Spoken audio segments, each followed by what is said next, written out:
Salutations, my friends, and thank you for tuning in to another edition of Factions of Freedom. I'm your host, Noise Era, Freedom Faction, whichever one you prefer, and I entitled this episode, Augmenting Reality, Conquering a Nation, and Going Forward Green. Why? Well, Elon Musk literally talked about hooking your brain up to a machine this week. I think that's pretty important. We also had Antifa terrorists attack an ICE facility, trying to throw Molotov cocktails and blow it up, saying they want to liberate the migrants there. As well as Army Corps engineers admitting to dumping toxic water in Florida's public drinking water system. We also have thousands of people talking about storming Area 51 like they're going to do something, running into it like they're Naruto.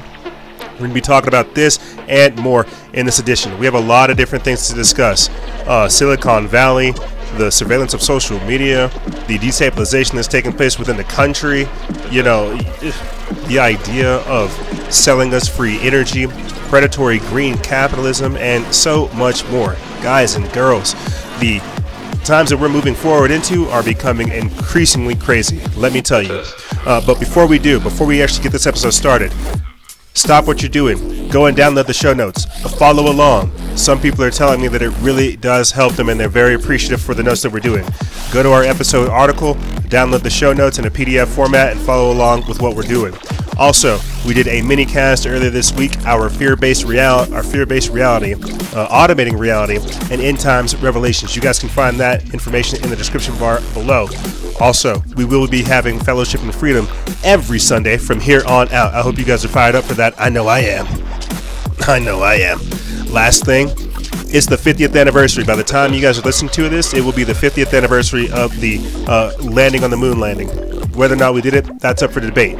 But what I do know is that you can get 30% off of our Space Force t-shirt using promo code NINER. That's NINER. 30% off for our Space Force t-shirt. And with that being said, let's start the show.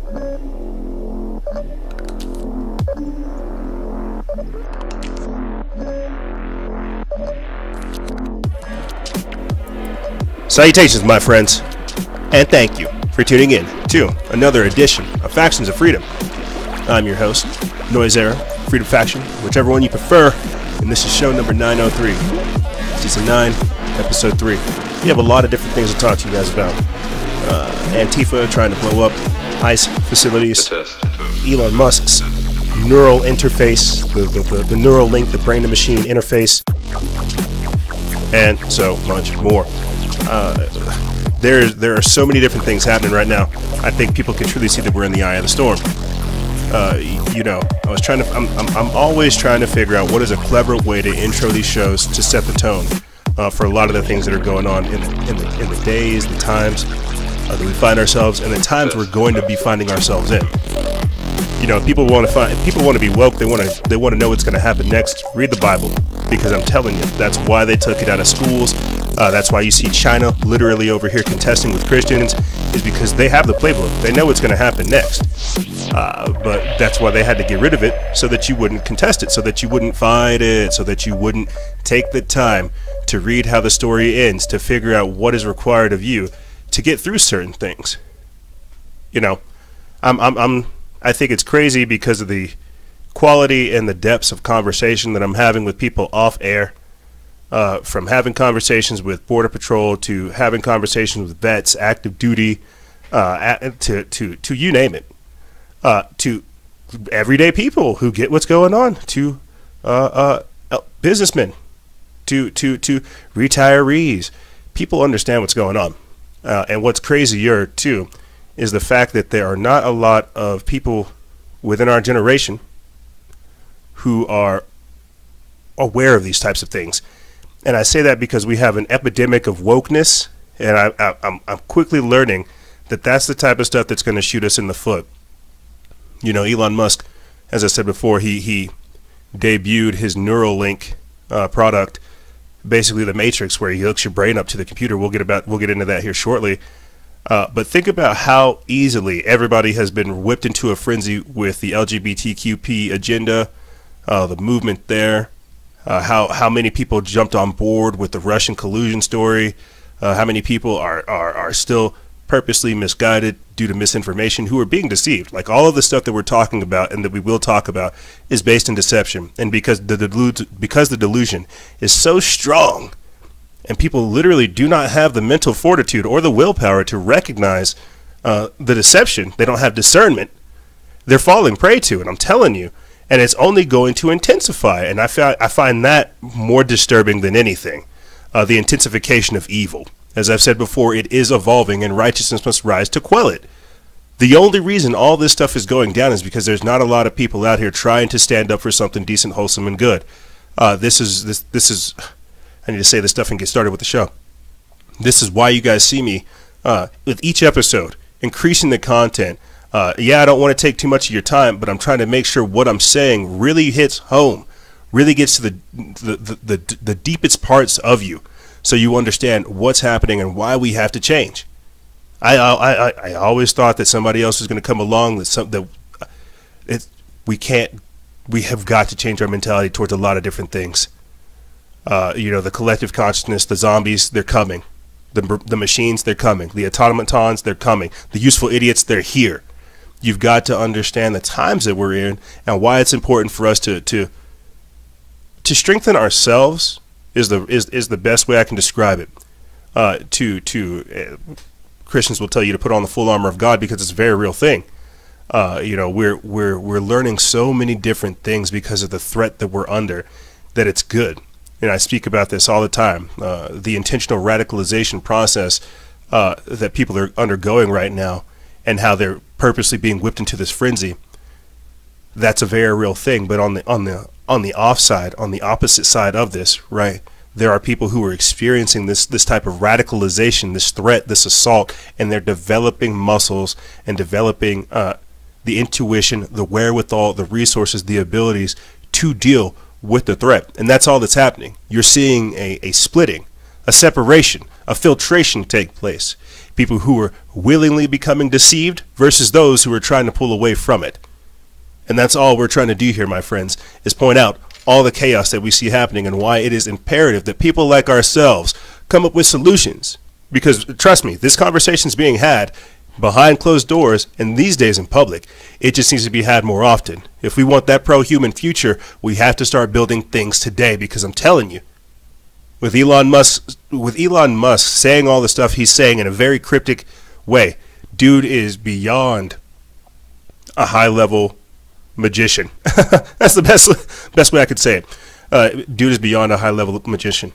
We're talking psyops, we're talking so many different things and more, but I think that's a good place for us to start the show. And with that being said, thank you, ladies and gentlemen, for tuning in to this edition of Factions of Freedom. So we have had a whole lot of different things happen in a short amount of time, right? We finished off last week. I told you guys that Donald Trump was having a social media summit, right? I called it milquetoast because it was. I even asked the question of what people thought about the social media summit, and you guys can go look at it. There were not a lot of responses because people knew that a lot of it was just for show. Now, fast forward to this week, right, and I'll get into more Instagram news and stuff like that here shortly. Fast forward to this week, Instagram is conducting a test where they remove the like count. They're removing the like count from posts as part of a trial which starts in Australia today. The change means that Instagram users down under won't be able to see how many likes other people's photos get. Now that's last week. We'll get into Elon Musk, the thought control, the neural interface, and all this other stuff. Trust me, we just have to set the tone for what's going on. So that's what's happening this week. Instagram is testing likes. It's testing people's abilities to see content. We already knew that this was happening through the censoring of posts, through content deletion, you name it. Last week, we found out that Instagram is using an artificial censor to stop hate speech before it's even posted. So there you go. They're not going to let you see your like count. They're not going to let you post certain things. You see? So I hope you're getting an understanding of what's going on. So let's, again, jump back to last week, some of the other stuff that was going on that requires attention. Because, again, this just plays into the organized collusion between big tech and what I would consider like the radical left of today. right here from Sign of the Times. Facebook updates policy to permit death threats against dangerous individuals. So essentially what we found out with that is, and maybe this is how it all worked, maybe Facebook deemed ICE and Border Patrol facilities as dangerous organizations, and so they allowed people like Antifa to organize some type of strike on the facility. So because that's not hate speech, and because they are considered a threat right now, right? Like, because ICE is considered a threat, so many people have negative feelings towards them. They're considered dangerous individuals right now. Antifa was able to organize this whole operation. That to me is crazy. But here, before we get into any more of this stuff, let's just solidify some of what's going on and why we need to encapsulate the augmentation of reality, the social engineering, the social credit score, the mark of the beast, all the things that we see these people trying to do to get this here, right here. Apple co-founder Steve Wozniak says that most people should get off Facebook permanently. It's because they understand the people are coming out now telling you what's going to happen in the future. They understand that Facebook has usurped reality. Facebook has digitally radicalized individuals. It has changed their brain chemistry. It has changed so much. Facebook has a hold on people. So for people who aren't weak-willed, who do things outside of Facebook and who have a life outside of Facebook, they don't get caught up in that Facebook trap, that ego trap, that like trap, right? They don't get bogged down in these social media ghettos. But for the people that are stuck in the social media ghettos and don't do anything else, this becomes their life. But I digress. Let me play for you guys this clip of Apple co-founder Steve Wozniak being stopped in an airport by TMZ, being told or telling people that they should delete their Facebook because of privacy reasons. With the CEO of Instagram about, are our devices listening to us? Like when we talk and you have a private conversation, should we be worried? I'm worried about everything. I don't think we can stop it though. But everything about you, I mean, they can measure your heartbeat with lasers now. They can listen to you with a lot of devices. Who knows if my cell phone's listening right now? Alexa has already been in the news a lot. So I worry because you're having conversations that you think are private or think you're to yourself. You're saying words that really shouldn't be listened to because you don't expect it. But there's almost no way to stop it. People think they have a level of privacy they don't. Why don't they give me a choice? Let me pay a certain amount and you'll keep my data, more secure and private than everybody else handing it to advertisers. If you post something and I like it, I check I like it, but the trouble is my like's not going to you. In my head it is, but my like is going to the advertisers. Should we get rid of Facebook and Instagram, or should we just not talk when we're on with the C? And now you have Facebook and now you have Instagram getting rid of the likes, and they don't even let you dislike things. So they got us all addicted to these types of things. I played for you guys the clip of Sean Parker talking about how it's addictive, right? They got us all addicted to these types of things, and now they're literally going to manipulate our perception of this addiction. And I'm going to be getting into another article here shortly about the Rutherford Institute calling on the Department of Homeland Security to disclose their government surveillance program that tracks social media influencers, as well as the FBI ramping up their surveillance of Facebook, Twitter, and Instagram.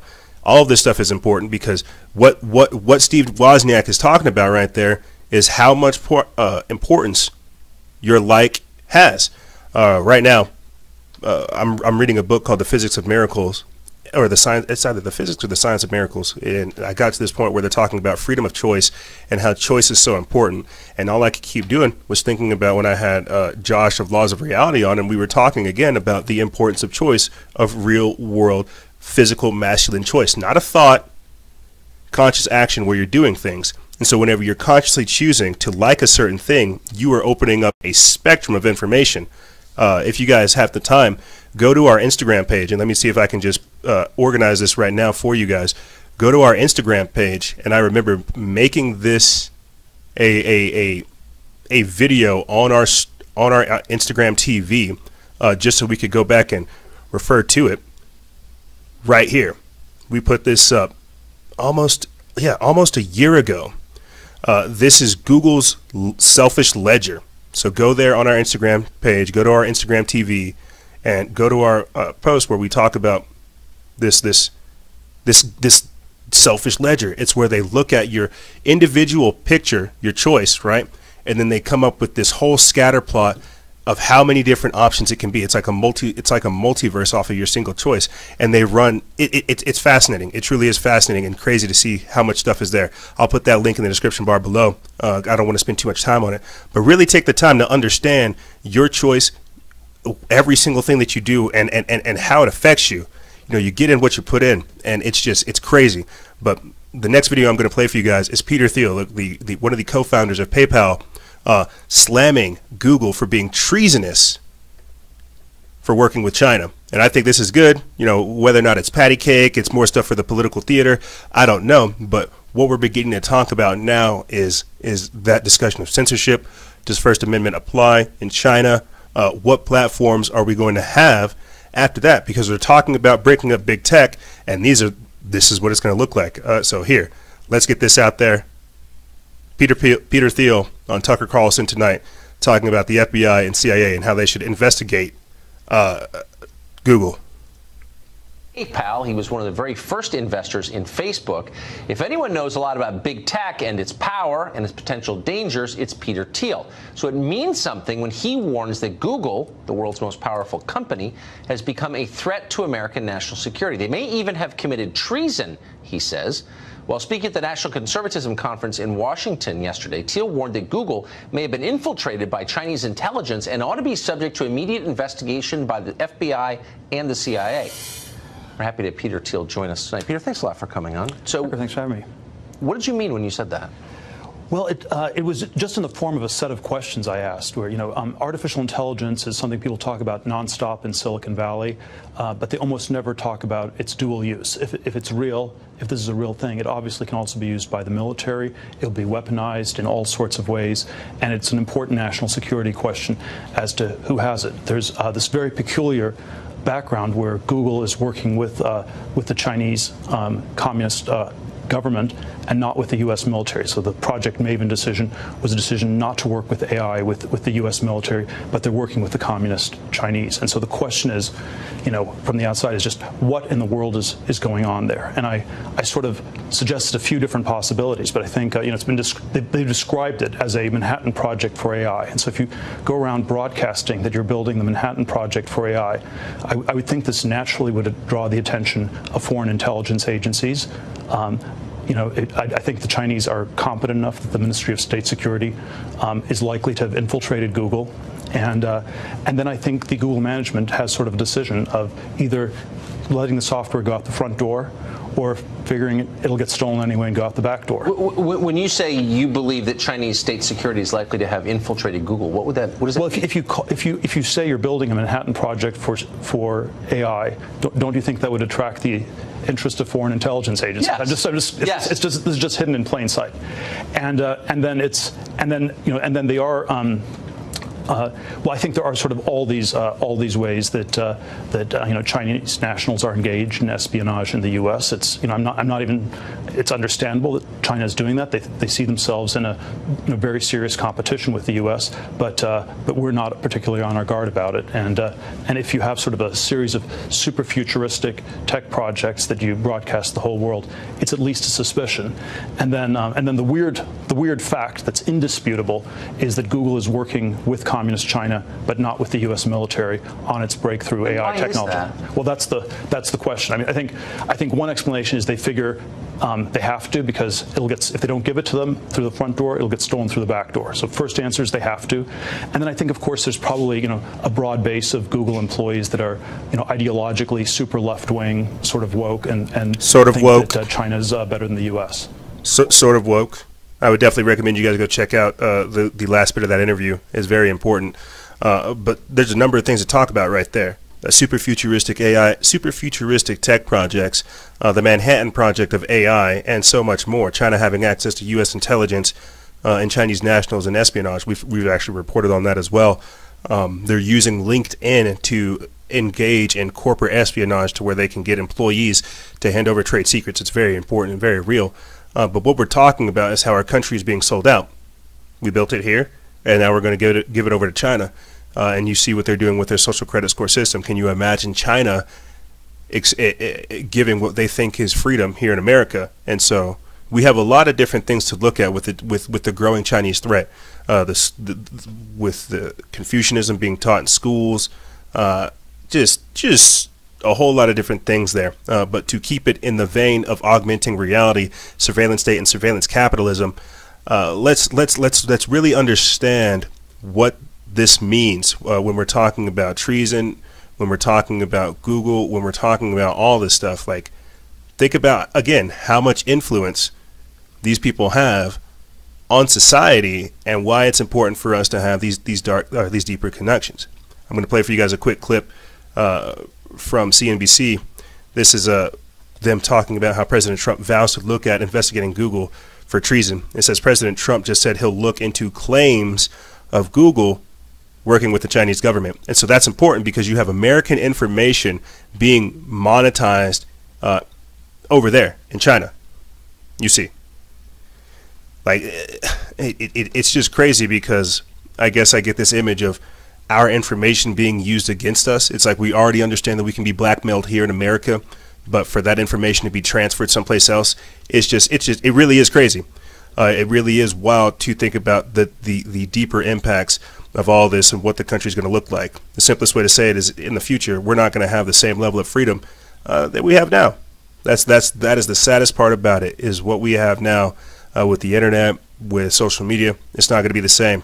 They're going to start garnering things.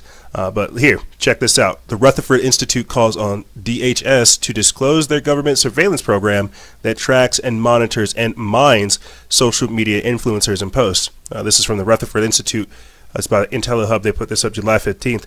And before I get into this article, I just want to make a note that a few months ago, the Navy harvested millions of social media posts because they wanted to collect, quote, collective expressions of human emotion. So, again, more information showing that indeed every action you take on social media is being monitored, it's being documented. It's what creates that ability to show you a product whenever you're talking about it and you didn't search for it.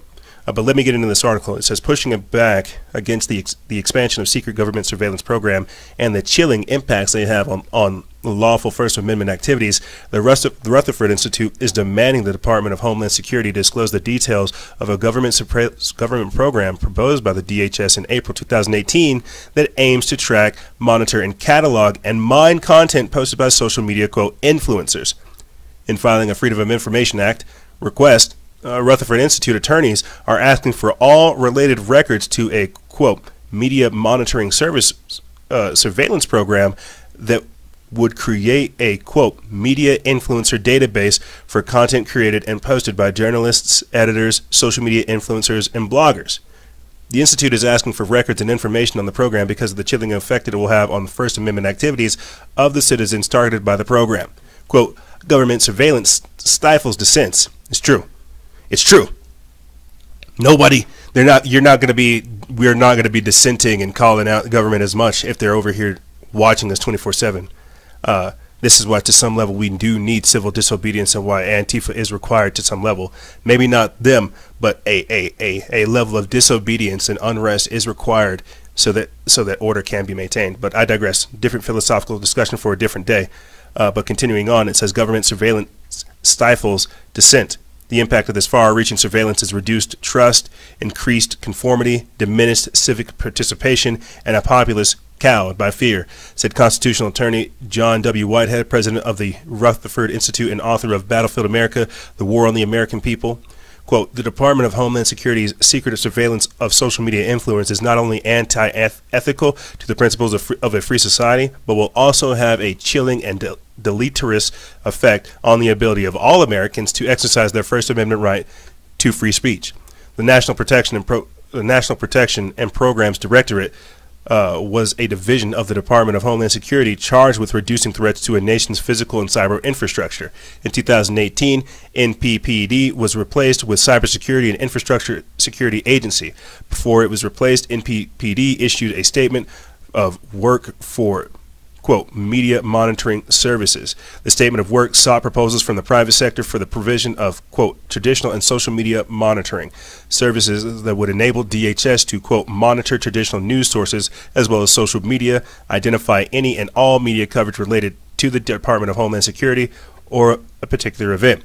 DHS's ultimate goal was to create an application allowing it to track, monitor, and search the content of, quote, media influencers. This tracking would include online and traditional print and broadcast sources, social media, and foreign sources. It portends to analyze the coverage, conversations, and comments of subscribers taking place in these media.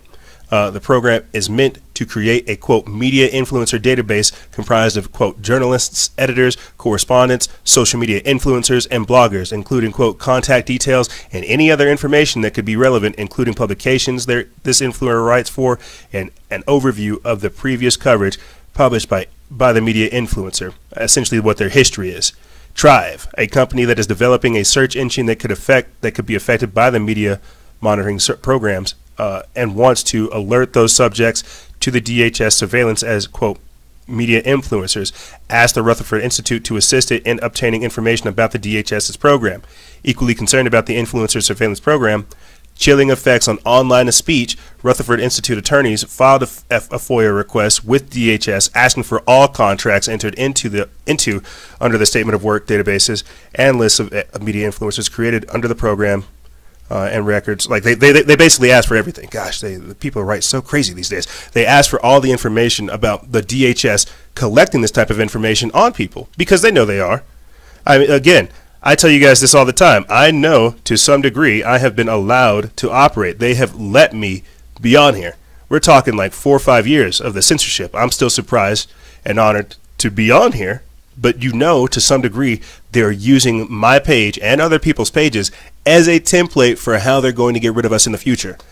You know, this is why I need to, again, come up with a whole new platform post that shows you we're on Minds.com, Vero, Halanis, that we need to get on Gab, Parler, that we're going to be on all of these other places because you see what's happening with the mainstream social media platforms. I remember talking about this with Carrie Wedler of the Anti-Media, and how in the future, what we're seeing today, mainstream social media platforms like Facebook, Instagram, Twitter, and YouTube, that's going to be for the masses. For individuals like ourselves, we're going to need alternative social media platforms just so we can communicate. You see, because here, check this out. Boom, right here.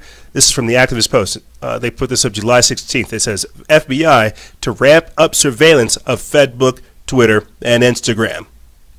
This next part I'm going to read. It comes from Hugh Handyside on Twitter. They put this up July 12th. It says the FBI is soliciting contracts for a new social media surveillance tool. He goes on to say that they're not beating around the bush in the terms of how pervasively they are monitoring social media content. So I'm giving you guys a pretty in-depth understanding as to how these guys are trying to get your information. In this next part, it comes from the Federal Bureau of Investigation, social media alerting. Down here, it says that 3.3.1.2.1 information constituting advanced notification is derived from constant monitoring of social media platforms based on keywords relevant to national security and location. Definitely go check it out. But basically, it talks about how the FBI's plan is to step up its efforts to gather information from social media, basically people like ourselves, and how they want to be able to create a monitoring tool that gets information together, recuperates it in a timely fashion. We're talking about Big Brother.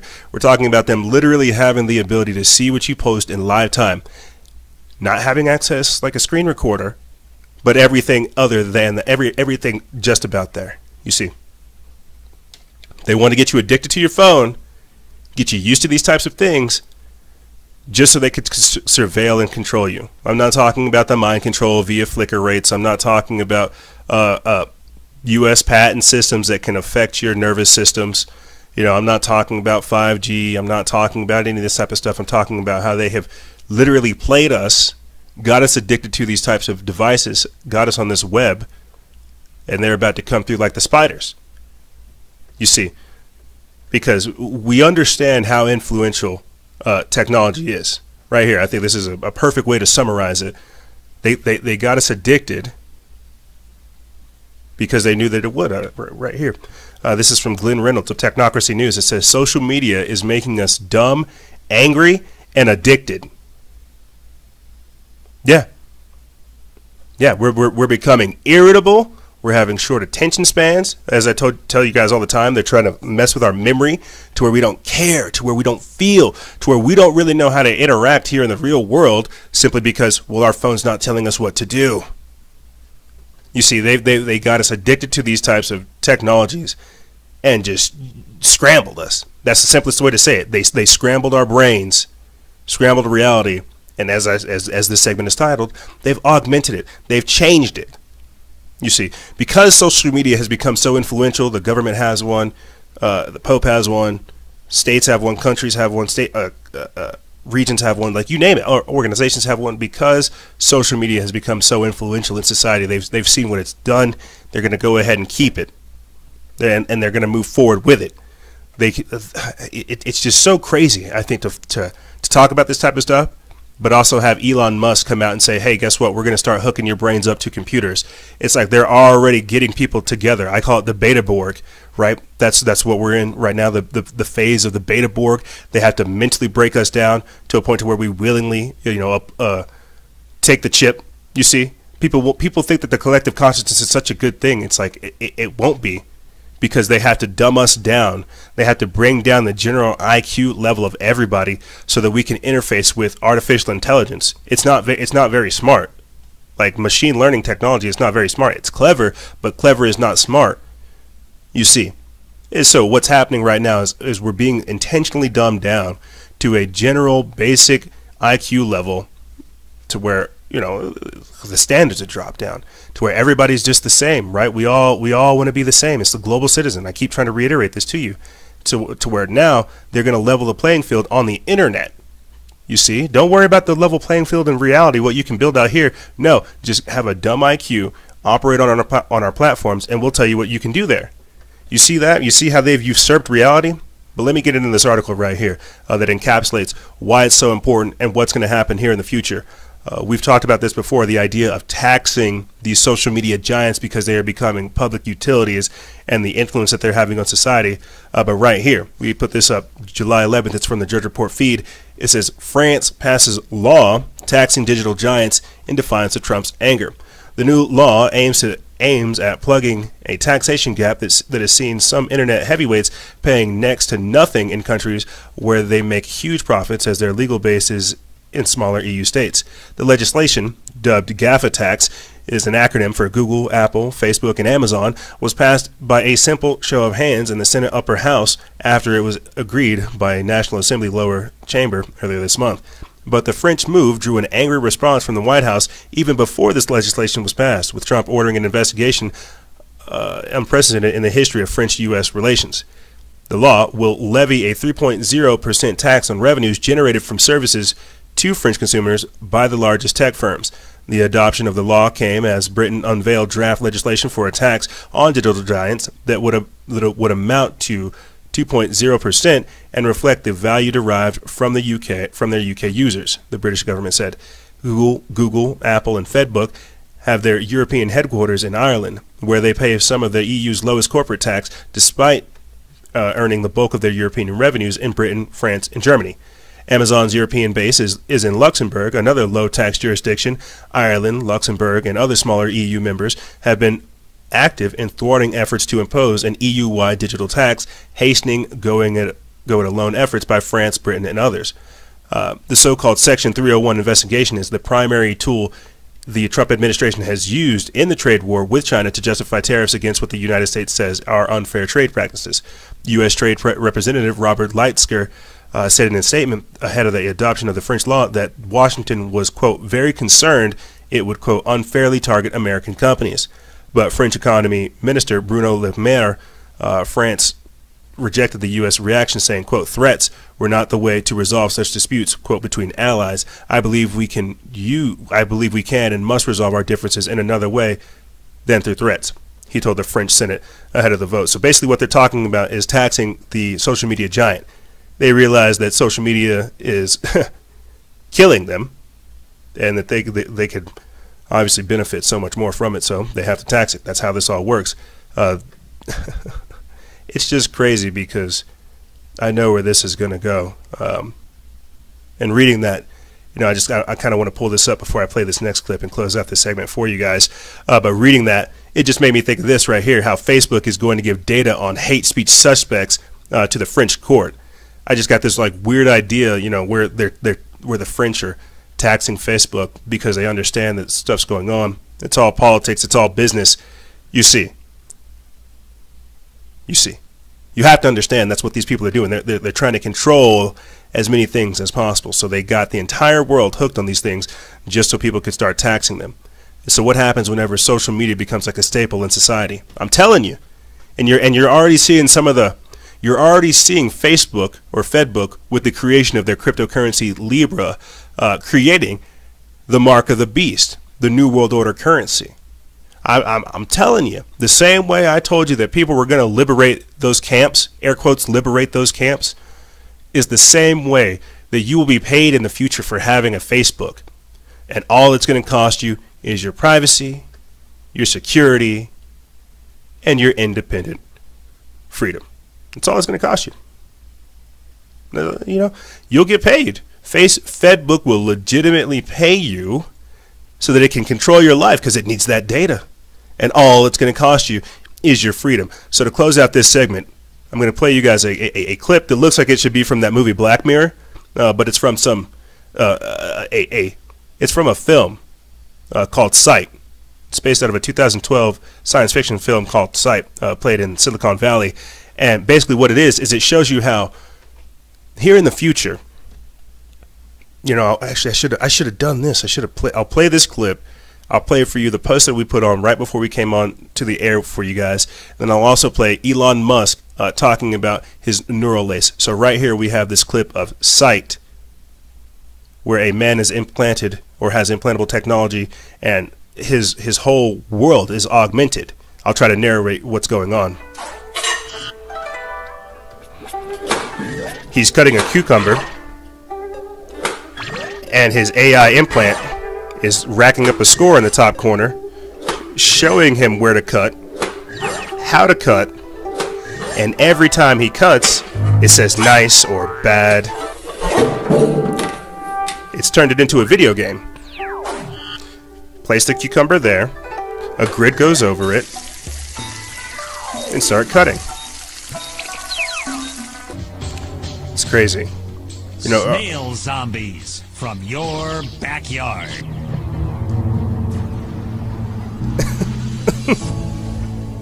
Life is a journey, and in this journey, we all want to do more, experience more, feel more, and live with no boundaries. And why shouldn't we? Crazy. I would definitely recommend you guys to go take a look at that clip because it is crazy. And go watch the film itself too. Or go watch San Junipero put out by Black Mirror. They're really trying to tell you that that's the future right here. And this is an article from Skywatch TV. I actually found it over there at the Minds Unleashed earlier this week. But it says Silicon Valley transhumanists are turning their kids into cyborgs that can detect liars and even synthetically modulate their emotions. And the clip that's playing for people that want to know, it's from the 2018 documentary Transhuman, put together by Ford Fisher of News to Share. And basically what it is explaining the transhuman movement. And I'll read this article and then I'll play for you guys a clip of Elon Musk debuting his Neuralink interface. We put this up July 18th. It's from Skywatch TV. It says a neuroscientist has admitted to turning her child into a cyborg and says she wants to control emotions using brain chips. It's just one example of the growing transhumanist movement using technology to turn us all into superhumans. Vivian Ming is a theoretical neuroscientist and a world-famous expert on artificial intelligence. And she says that her son's double diagnosis of autism and diabetes inspired her to, quote, turn him into a cyborg. Quote, I reacted as a mad scientist and built him a superpower, Ming wrote in Quartz. Quote, when he was diagnosed with type 1 diabetes, I hacked his insulin pump and built an AI that learned to match his insulin to his emotions and activities. She also said that the autism diagnosis prompted her to create a clever system to catch liars. As an undergrad, Ming worked on a machine learning system that recognizes facial expressions in video as part of what she calls a, quote, crazy CIA scheme. It explored every frame of video, learning the facial muscle movements and that indicated disgust, nose wrinkles plus the upper lip raise, or anger, which are eyebrows down and together with an eye glare, and their lips are narrow. She said, it even learned to distinguish, quote, false smiles from, quote, true ones, otherwise known as Duchenne smiles, tightening suborbital muscles around the eyes. Then the Google Glass smart glasses came out. Ming decided to pair the two technologies. In 2013, she debuted her super glass concept that can recognize emotions of a face and display the emotions using Google Glass. This was designed to help a person with autism better understand when a person was happy, sad, angry, or something else. Quote, but the more I experimented, the more I realized that I didn't want to cure my son's autism, Ming explained. Quote, I didn't want to lose him and his wonderful differences. Google Superglass became a tool to translate between his experience and us neurotypicals, a scientific term that means your brain is boring. That's us. Our brains are boring. We're what's considered neurotypicals. So think about that. Neurotypicals. They already have they already have a language for the type of individuals that we are. But like I said, I'm going to play for you guys this clip of Elon Musk talking about Neuralink and how he says it's ready for brain surgery. And who knows, maybe he'll use it on some of us neurotypicals. Let's take a listen. The why of Neuralink, just to go over it, is I think it's important for us to address brain-related diseases. Everyone, if you survive cancer and heart disease, the odds are that you will have some brain-related disorder. So it'll be like Alzheimer's or dementia, and if you don't, friends and family will for sure. I think unless we have some sort of brain-machine interface that can solve brain ailments of all kinds, whether it's an accident or congenital or any kind of brain-related disorder, or a spinal disorder, if you know somebody who's broken their neck or broken their spine, we can solve that with a chip. And this is something that I think most people don't quite understand yet. And we're going to go over in detail how this is possible. But I think there's an incredible amount we can do to solve brain disorders, damage, and all this will occur actually, I think, quite slowly. So I do want to emphasize that it's not going to be like suddenly Neuralink will have this incredible neural lace and start taking over people's brains. Okay. It will take a long time. So you'll see it coming.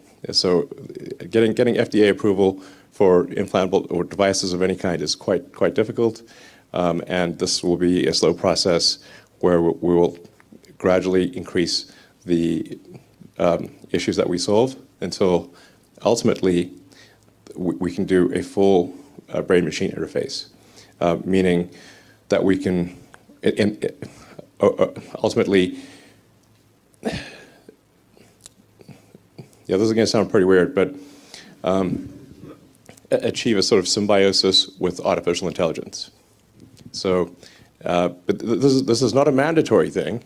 This is a thing that you can choose to have if you want. And this is something I think that's going to be really important at a civilization level scale. So, and I've said a lot about AI over the years. Hold on, I gotta stop it right there. He says it's gonna be a civilization-wide decision. Like, think about that. He's already telling you achieving symbiosis with AI is possible, but it's gonna be a civilization-wide thing. We've got to ask ourselves, do we want to join up with the AI? Let's finish this out. But I think even in a benign AI scenario, we will be left behind. And so, and hopefully it is a benign scenario, but I think with a high bandwidth brain-machine interface, I think we can actually go along for the ride. And we can effectively have the option of merging with AI. I think this is extremely important. Yeah, whole lot of different things to look at there. So we will definitely be keeping an eye not only on Elon Musk, but Neuralink, and so much more. The brain-machine interface. Really think about what he said right there. It will take time for us to take over your brain, but you will see it coming. Understand that this is the plan, and every time Elon Musk says some of these very cryptic things, we see the rollout happening later. I'm not necessarily worried so much about ourselves as I'm worried about the next generation taking these types of things. You've got to understand that these people are trying to use the siren song of technology to take over. But here's what's going to happen, gang. We're going to take a quick break, and when we come back, we're going to be talking about the idea of conquering a nation, the communist takeover, drugs, how we are literally seeing the destruction, the demoralization, and the deconstruction of America. You know, you have Antifa terrorist attacks. You have ICE facilities being shot at, all kinds of different stuff. We're going to be talking about this and more on the other side. Ladies and gentlemen, don't go anywhere. This is Freedom Faction on Factions of Freedom, and we'll be right back right after this.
Salutations, my friends. I'm here to talk to you about, that's right, CBD oil. CBD oil can reduce the risk of relapse among alcohol and cocaine addicts, and you know they're trying to flood us with both. According to a 2013 study published in the British Journal of Clinical Pharmacology, CBD was proven to have these benefits: relieving pain and inflammation, having antipsychotic effects, reducing anxiety, helping to fight cancer, relieving nausea, treating seizures, lowering incidences of diabetes, and also promoting cardiovascular health. Realize that in 2014, Purdue Pharma received FDA approval for an opioid drug that claimed to help curb the opioid addiction. This will actually help you curb your usage of opioids as well as your reliance upon them. And remember, guys and gals, stay vigilant. Expose lies and share truth. This is Noise Era, Freedom Faction. Out.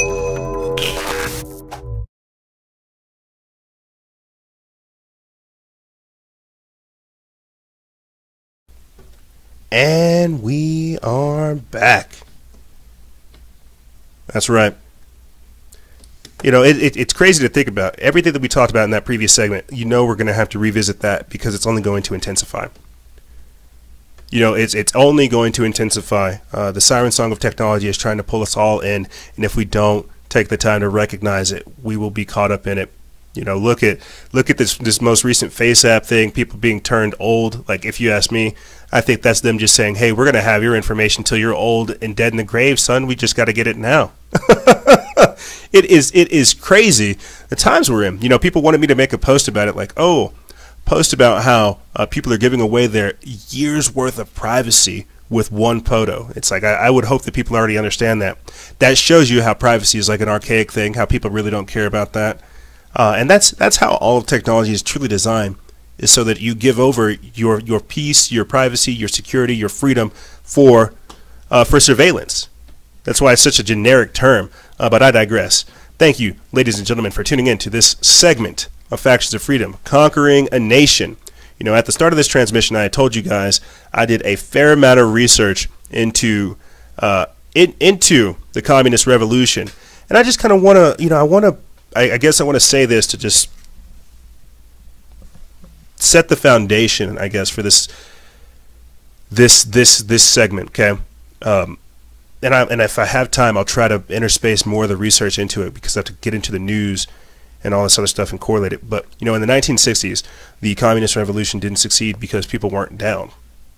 Fast forward, 50 years later, even, heck, 70 years later, fast forward to where we're at now, 2020s, dude, I'm telling you, people are more down for it. The revolution might succeed. Now, let me just do a quick cultural social analysis of the 60s versus, the 2000s. In the 60s, the revolution couldn't take hold because Americans were inoculated to what the communists were pushing, right? You had a viable, robust, patriotic middle class. People love their country. They love the environment. They love themselves. They understood these types of things. You had a viable education system that hadn't been corrupted. As I said before in the first segment, with Confucianism, Eastern teachings coming in here. When you have radical sociological, environmental, and social, like, just when you don't have an education system that isn't corrupted, I could spend hours on that. I'm just going to fire through this list because each one of these are so important. But the revolution couldn't take hold because, one, Americans were inoculated because of this chaos. One, they had a viable, robust, patriotic middle class. Two, a viable education system that hadn't been corrupted. Three, strong Judeo-Christian foundation. Four, traditional family values. Five, most of the country was agrarian. Since we've moved to this part of the city where we can start gardening and ranching and taking care of the earth. That's agrarian. Most of the country was 30% agrarian. These days, it's about 1 or 2% of the country that's agrarian. 6, you had people that respectful of the capitalist past and hopeful for the capitalist future. This is in the 60s, right? Like I told you before, we're coming up on the 50th anniversary of the Space Force anniversary. People were excited for that. They wanted to race. They wanted to do these types of things. Fast forward to where we're at now. People don't want to go to space. And I'm just going to go through that list basically in reverse, show you how that's the 60s. People had strong family values, strong Judeo-Christian morals and principles. Like, people cared about things. Like, it was honest. It was organic. It was real. Let's just put that into today's perspective.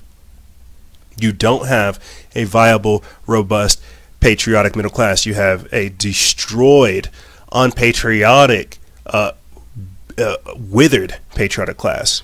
2, we don't have a viable education system that hasn't been corrupted. We have an education system that has been corrupted. Whenever you have people like AstraZeneca, Purdue Pharma, Monsanto, Bayer, whenever you have these people creating the doctors that are saying vaccines are okay, your education system has been corrupted. 3, strong Judeo-Christian foundation. As I told you before at the start of the transmission, they literally took out the Bible, Christianity, God from church. These days, you can have after-school Satan programs. You can have everything in school other than Christianity. 4, traditional family values. Yeah, we don't have a lot of traditional family values. We just had Pride Month, right? That has nothing to do with family values. They call us stupid heteros, people that want to have a wife and 2 kids. We don't have that today. We don't have traditional family values. 5, most of the country was agrarian. These days, we're in that 1 or 2%. People go get food from the Quickie Mart down the street or the Walmart, and they don't even prepare things. You see, so yeah, the revolution might take hold this time around. Okay, so this is just a few factoids of the research, getting into the mindset of what's going on these days. When I'm talking about conquering a nation, I asked people just last week, why have we lost our patriotism? It's because people they're not connected to roots. They're connected to Facebook, they're connected to Twitter, they're connected to their friends, but they're not connected to their history. Like it's so crazy. I would have to do a whole separate transmission on all this stuff. But let me get into this segment right here.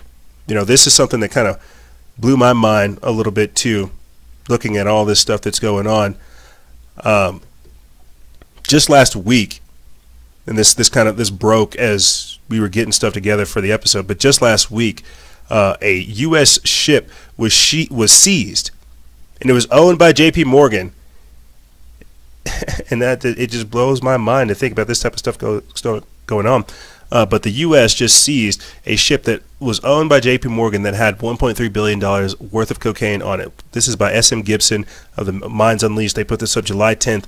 It says a container ship owned by J.P. Morgan has been seized by U.S. Customs and Border Protection in Philadelphia weeks after authorities discovered over $1 billion worth of cocaine on the vessel. On June 17th, U.S. Customs and Homeland Security led a multi-agency effort which detected inconsistencies in 7 shipping containers and confiscated 39,525 pounds of cocaine. The cocaine has a street value of approximately $1.3 billion. On July 4th, CBP executed a warrant and seized the MSC Gayan, which is the world's second largest container ship. The seagoing vessel is owned by J.P. Morgan Asset Management and operated by a Switzerland-based Mediterranean shipping company, according to the Wall Street Journal. The MSC Gayan is the largest vessel seized in U.S. Customs and Border Patrol's 230-year history and follows the record seizure of almost 20 tons of cocaine discovered on the vessel. So that to me is crazy. But why are we talking about cocaine after talking about conquering a nation? It's because they're using drugs. I told you before in the first segment that they had to bring us down, that they have to dumb us down. What's the easiest way to do that? Give them the drugs. I played for you guys the clip of Aldous Huxley when he was talking about the final revolution, when he was speaking at UC Berkeley, about how that's it.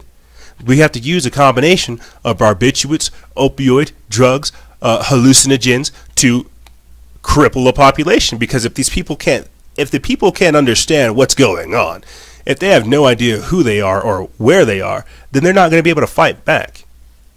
You see, that's why they want to keep you asleep. But I'll tell you what, because this is just like how crazy everything happens. You know, we had posted about that a week ago, right? But during that same time frame, we had this happen right here. Viral video shows U.S. commando leaping onto narco submarine in the Pacific. And so I wanted to put this in here because we're not only talking about narcotics being shipped into the country, but why you also have commandos and people doing this type of what I would consider pretty kick-ass stuff, protecting the country, trying to watch the drugs. You know, just the other day, when I was putting all this stuff together, I was reading how back in like 1765, George Washington, you know, before he had become president, how he was doing all this crazy stuff, and how there was a Native American prophecy about how this dude wouldn't get hit by bullets, and how, you know, how crazy and badass George Washington was, you know, and how whenever he got control of his regiment, he eliminated gambling, he eliminated cursing, he eliminated drinking, he asked for a chaplain, you know, he was like, no, we're not going to do any of this stuff.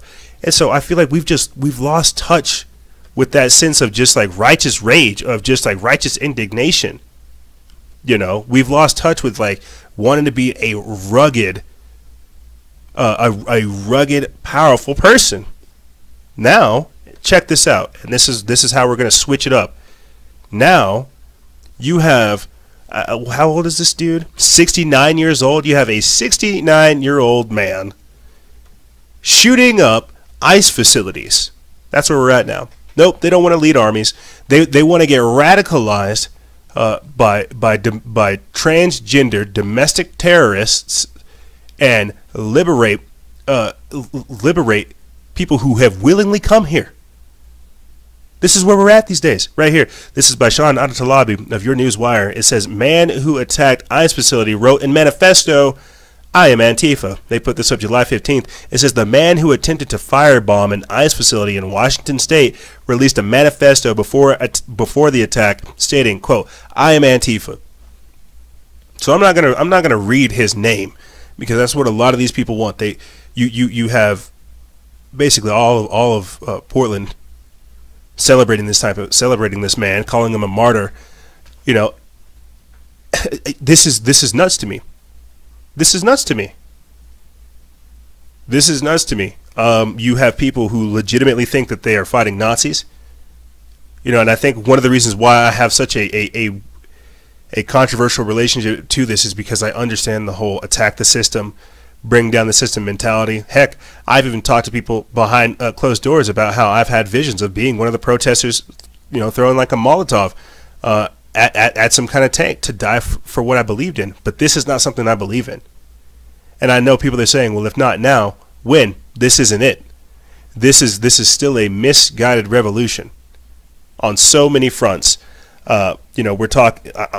What's going to happen after this is kidnappings. I'm telling you. We have destabilization on our horizon. Intentional escalation of violence will only trigger the police state that these people are wanting.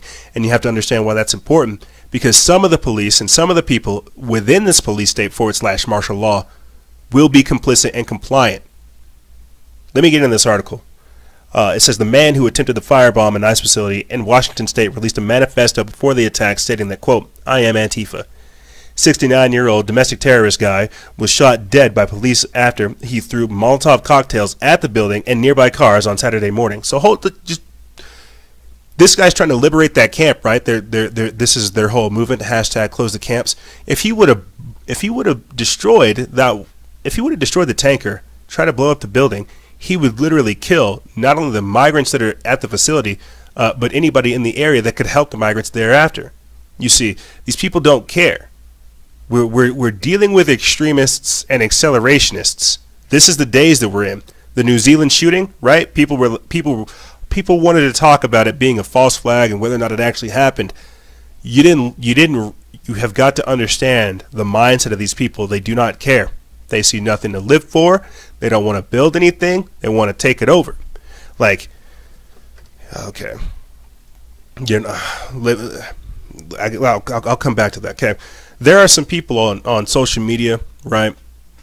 Let's just say that are exactly opposite of us. And for a while, I followed their pages because as I tell you all the time, I think it's important to understand what the opposition is doing. I think it is important to have eyes on our adversaries. I had to follow some of our adversaries because they were talking about stuff that basically made me feel like I was reading a song from Metallica or reading something from like a death metal band. We have built this operation up over a 4 or 5 year time period. If some of these people come in here talking about confiscating stuff and then installing their own members, I'm telling you, people would not know how to run what I'm doing here, and they would mess up things. But this is the mindset of the opposition. You see, control, kill and control, confiscate the wealth, redistribute it, give it to everybody else. Because you couldn't do anything in your own time frame, you got to destroy everybody else's. I knew this was going to happen. I have notes here about the communist revolution takeover. I have notes about Antifa. I have notes about all this stuff, and I'm trying to tell you guys how important it is and how serious it is. Like to simply put it, this is no longer like a soft civil war, a cold civil war. They have been activated. They are going hot. And because it is being done without any accountability, we are only going to see it intensify. That's just the simplest way for me to tell you. Let me get into this article. According to a copy of his manifesto obtained by Jack Posobiec, the attack was motivated by the opposition to, quote, concentration camps in America. Where have we heard that before? Is it clear that domestic terrorist guy was radicalized by dangerous rhetoric from so-called progressives on the left who have ramped up their inflammatory rhetoric against ICE recently?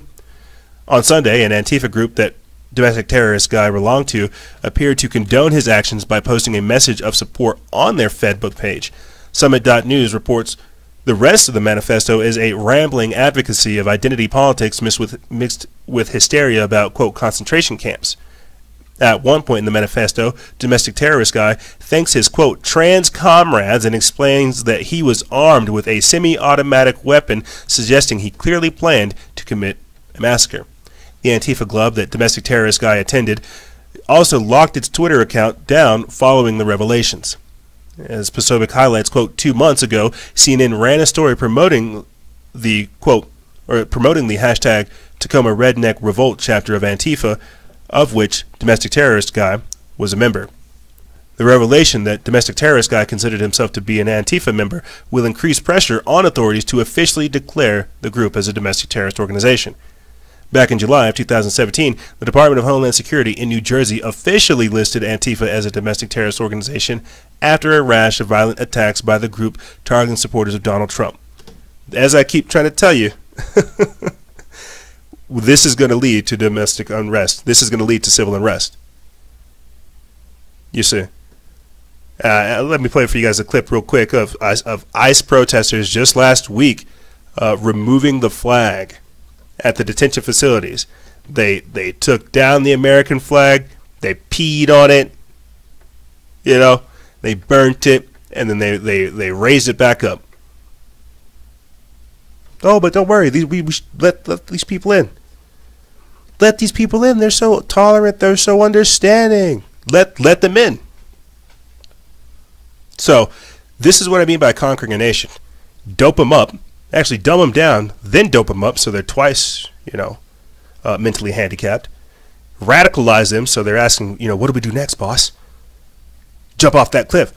Let them jump off the cliff. Laugh as they jump off the cliff, and then take whatever's at the bottom of that cliff, because you just this is what's happening to people. You see, this is where we're going.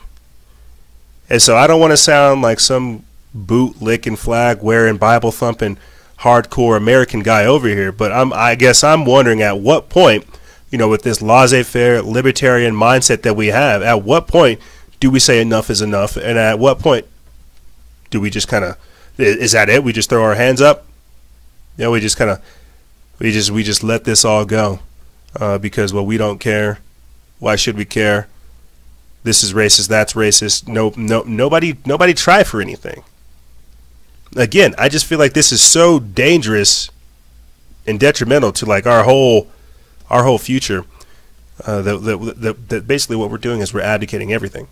I'm out here in New Mexico, and I can tell you for sure that we are giving over that the Southwest of America is basically, might as well just call it Mexico as is. When I go back east, I tell people I'm out here in New Mexico. They think I speak Mexican. It's actually Spanish, but no. This is where it's at. And at another level, people truly don't care. And I can say that because deep down, people don't know how to care. You see. They wish they could care. Oh wow, that's so crazy. I'm trying to find that video clip of a Denver City Council woman promising to impose socialism by any means necessary, and it would seem as though that has been removed from our page. I wish I could say I'm surprised, but I guess I'm learning more and more that this is the future, and if we don't catch these things now, we won't be able to talk about it in the future. Wow, that really is mind blowing. I thought we literally had this up ready to go yesterday, and they must have taken it down in that time frame. It must be something that they don't like. That's crazy to me. But to fast forward anyway, just gotta shake my head because I wish I could say I'm surprised, but due to the time that we're in, I can't really stay stuck on that. But since we're talking about immigration, ICE protesters removing the American flag, Denver City Council women promising to usher in socialism by any means. Check this out. And for our audio listeners, I'll just tell you what it is. You have 300 illegal aliens, including a 9-month pregnant woman, crossing the border in 6 hours. It's by Christina Lalia, by the Gateway Pundit. They put this up July 11th. It says a Texas reporter in the Rio Grande Valley recorded 300 illegal immigrants crossing the border to turn themselves in to Border Patrol agents in a 6-hour period. One of the illegal immigrants who crossed the border is a 9 months pregnant woman who admitted that she will be giving birth in a week. KGBT CHS4 reporter Sydney Hernandez told Breitbart News on Thursday that she witnessed hundreds of migrants flood over in a few hours.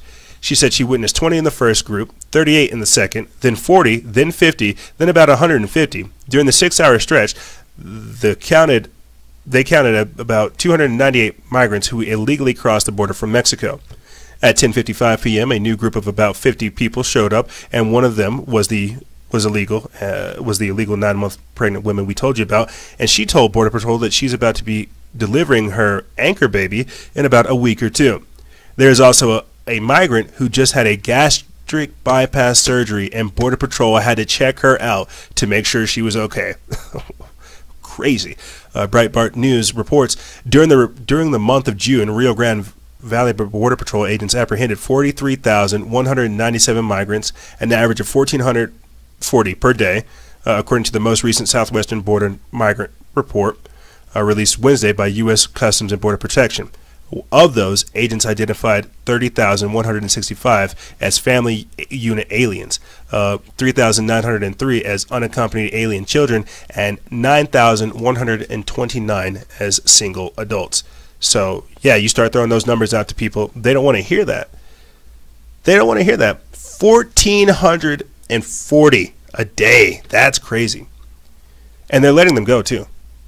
So, when you have, and that's what I'm telling you guys, this is a multi-generational issue now. Even if we stopped it now, it is going to take 10 years to get all this stuff sorted out. I'm pushing for immigration reform. I'm pushing for a pathway to citizenship. But I was talking to some of the agents, the Border Patrol agents around here, and I was talking to some of the people that have family in California, Juarez, and all over the place, you know, and we were just kind of like war gaming stuff. I'm like, talk to me, guys. What are your thoughts surrounding some of this stuff?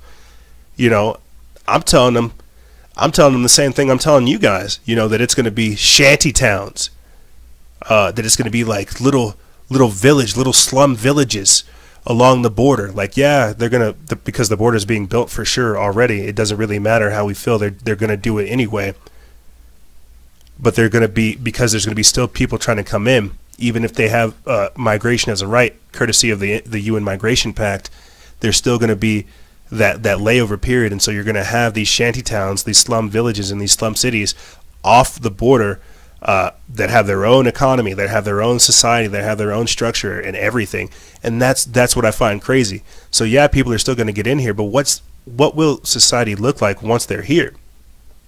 You know, so that's what I mean by multi-generational. Yeah, they're putting troops on the border for sure. They're trying to create this perception that they'll stop it, but the immigration will still continue. And then I'm saying this too. How long is it until they start coming in from Canada? You see, the only reason we're paying attention to the southern border is because it's out of control. But so to bring it down, I guess what I'm really trying to say in a roundabout way is the creation of the North American Union. And I know people don't want to think about that, but that's where we're going. When you have radical Antifa, people, like multi-generational communists who don't like the idea of America at all, they want to bring it down. That's why you have the entire Democratic Party in its current mutation trying to take down America. They're speaking to their next constituency. This is why they're trying to import people from the third world.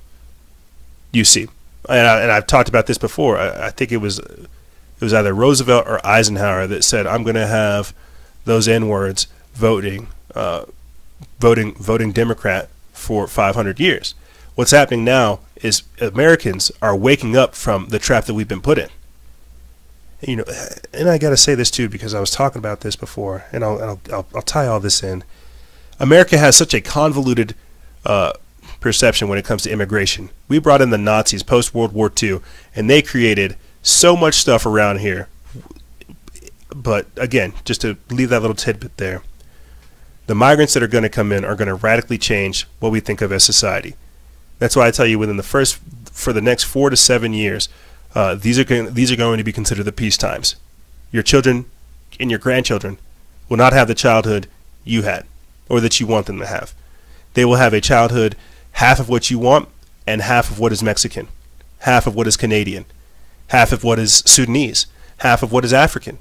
You see, the idea is to import import other cultures. This is the multicultural agenda. This is multiculturalism. This is the clash of civilizations. The culture war, right? That was simply regional for here in America. Now we're talking about multiculturalism. I asked some of the people I talked to, you know, do you think the Bloods and the Crips can fight ISIS? Do you think the Latin Kings, will they be absorbed into La Raza?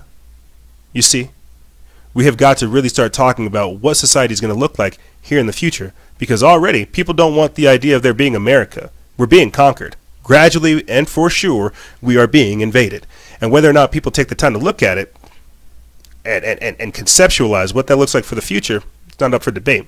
Now, this next clip I'm going to play for you guys is of California becoming the first state to legalize health care for illegal immigrants. One of the people I've been talking to a lot this week routinely takes trips to California, and he's telling me, EJ, you know, it's bad. It's getting bad. You know, I'll be in certain areas, man, and there'll be homeless people there, you know, waking up, brushing their teeth, peeing. You know, I'm just trying to go get me a cup of coffee. This guy's over here shooting up in the alleyway. You know, there's feces and needles everywhere. I'm like, that's how diseases are born. You need to be careful out there, my friend. So I can understand why they would want to provide health care to the illegals, but that's just crazy. I digress. Let me play for you guys this clip, and then we'll get into more on the other side. Controversial health care bill has been signed into law by Governor Gavin Newsom. California is now the first state to offer taxpayer-funded benefits to adults living here illegally. CBS 2's Tom Wade is here, has details. Tom. Yeah, big developments tonight. According to this new legislation, undocumented immigrants will be offered taxpayer-funded health benefits. Governor Gavin Newsom signed the bill into law today. It makes low-income adults age 25 and younger eligible for the state's Medicaid program, regardless of their immigration status. State officials expect the plan to cover about 90,000 people and cost taxpayers $98 million. California already covers children ages 18 and younger, regardless of immigration status. We're providing health care for everyone, regardless of immigration status. If you believe in universal health care, you believe in universal health care. Democratic legislative leaders say they plan to further expand coverage to more adults in the years to come. Republican President Donald Trump has called the move crazy. Susie, back to you. All right. Yeah, I would call it crazy too. Maybe because I don't understand it, and because I'm again wondering where's the health care for homeless people. But this is the modern day situation.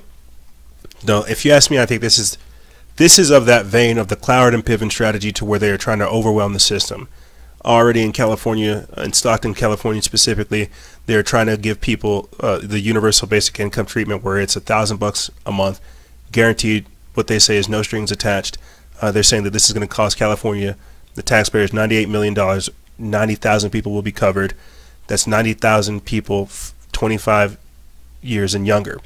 So if they're releasing 1,400 a day, like I guess these numbers don't add up. It's just it's going to end in chaos. It's going to end in something crazy.